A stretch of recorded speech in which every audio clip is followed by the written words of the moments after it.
Now, next question, question number 11. 11 is totally different question. In how many ways can the letters of word permutations be arranged if there are always four letters between P and S? Like a different condition is there, right? Here, permutations, ठीक है, right? Counting of permutation is 12 letters, right? तो मैंने 12 box बना दिए, 1 2 3 4 5 up to 12. Now what is condition? Condition is that P and S वहाँ पे हमने fix करने हैं जहाँ पे उनके बीच में हमारे पास 4 लेटर्स आ जाएं, ठीक है। सो एक कंडीशन हमने डेवलप करनी है राजे, वो कैसे डेवलप करनी है देखो जरा। For exactly 4 letters between P and S we set the positions of P and S firstly. Also we can change P and S, जैसे P को पहले लिख लिया या S को पहले लिख लिया, राइट, S को बाद में लिख लिया या S को पहले लिख लिया। So position of P and S must be are.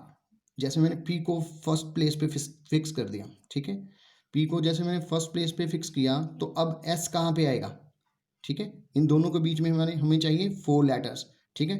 So S की पोजीशन जो है that is definitely on 6 place. आप काउंटिंग करके देखो 1 2 3 and 4, there are 4 places between 1 and 6। So वो हमने पोजीशन सेट कर दी उन दोनों की 1 एंड 6। इफ P अपनी पोजीशन चेंज करता है, सेकंड पोजीशन पे जाता है, तो S को कहाँ जाना पड़ेगा, 7 पे। So on continue like this. Last position हमारे पास क्या आएगी, P 7th पोजीशन पे है तो S को 12th पोजीशन पर जाना पड़ेगा, राइट। इसको ध्यान से देख लेना और फिर दोबारा इसको करके पता लगेगा कि आपने इसमें कंडीशन कैसे यूज करनी है, ठीक है। बस इतना ख्याल रखना 4 letters between P and S, right. So there are 7 ways in which P and S can be placed. Counting कर लो 1 2 3 4 5 6 एंड 7 प्लेस बनेंगे जिनसे हम P और S को सेट कर सकते हैं। Similarly P and S change भी कर सकते हैं अपनी पोजीशन। तो P एंड S जब चेंज करेंगे पोजीशन, P आगे आ गया या P पीछे चला गया, S आगे आ गया तो S पीछे चला गया, तो उनके भी हमारे पास 2 वेज बन जाएंगे, राइट। एक तो हमारे पास 7 वेज पहले ये आ गए, अब हमारे पास 2 वेज आ गए, ठीक है। अभी तो हमने P और S को सेट किया है। अब जो बच गया हमारे पास, क्या बच गए, हमारे पास 10 लेटर्स और भी पड़े हैं, ठीक है। Now meaning 10 letters can be filled, right. 10 letters can be filled by 10 factorial upon 2 factorial। 10 factorial कैसे आया, टोटल नंबर, और 2 factorial कैसे आया, 2 factorial इसलिए आया, हमने देखा इसमें t हमारे पास 2 बार आई, ठीक है, 2 t's आर देयर, राइट। तो हमारे पास क्या बन गया, ये 10 factorial by 2 factorial। अब बाय फंडामेंटल प्रिंसिपल काउंटिंग क्या कहता है, जितने जितने वेज आए हैं उनको हमने मल्टीप्लाई कर देना है, तो हमारे पास टोटल नंबर ऑफ आउटकम्स आ जाएंगे। Now students, we will starting next topic, that is combination, right। combination और permutation के बारे में मैंने फर्स्ट लेक्चर में बताया था आपको कि permutation में हमने क्या करना है, अरेंजमेंट्स, और combination में हमने क्या करना है, selecting the objects। तो उनको अब हमने select करना है। तो जब selecting की पोजीशन आती है तो हमने फॉर्मूला यूज करना है NCR, ठीक है। जब अरेंजमेंट का काम आएगा तब हमने क्या यूज करना है, NPR। सो हियर NCR ऐसे भी लिखते हैं या इसको ऐसे लिखते हैं CNR। तो इसका फॉर्मूला है हमारे पास n factorial upon r factorial into n minus r का फैक्टोरियल। NPR में क्या था, n factorial upon n minus r का फैक्टोरियल, राइट। कंडीशन यहाँ पे याद रखना है, C कब आएगा और P कब आएगा। नंबर ऑफ स्टूडेंट्स की जो मिस्टेक होती है वो यहीं पे कंफ्यूज हो जाते हैं कि हमने P डालना है कि C डालना है, ठीक है। P तब आता है जब अरेंजमेंट करना हो, किसी भी चीज़ का अरेंजमेंट, और C कब आता है जब हमने किसी भी चीज़ की, किसी भी ऑब्जेक्ट की सिलेक्टिंग करनी है, उसको चूज करना है, तब हमने C डालना है। थोड़ी सी प्रॉपर्टीज हैं इनकी, ठीक है।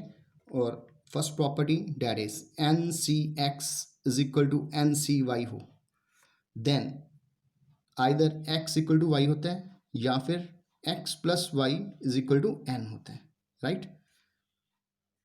दूसरी प्रॉपर्टी है NCR प्लस NCR माइनस 1 हो तो उसका फॉर्मूला होता है N प्लस 1 CR, ठीक है। एक दो बार इसको आप देखोगे और यूज़ करोगे तब आपको ये कंडीशन याद हो जाएंगी। और प्लीज़ इंपॉर्टेंट प्रॉपर्टीज़ है, काफ़ी यूजफुल है और इनको आपने अच्छे से करना है, ध्यान से रखना है.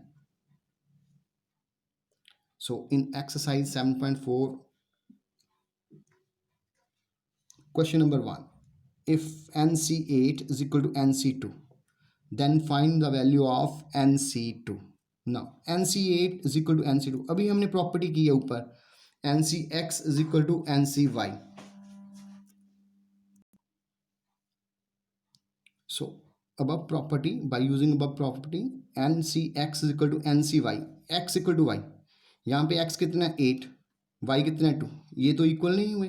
ठीक है, तो हम क्या यूज़ करेंगे, n is equal to x plus y. n तो n ही है, x plus y 8 plus 2 that is equal to 10. Now n is equal to 10, put the value of n is equal to 10.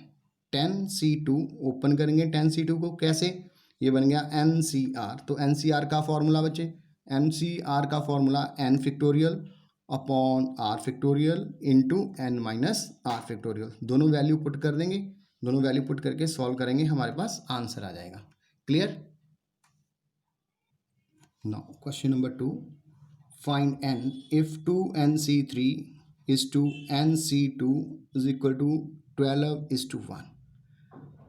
now 2nc3, 2n factorial upon 3 factorial into 2n minus 3 factorial means again NCR is what, n factorial upon r factorial into n minus r factorial.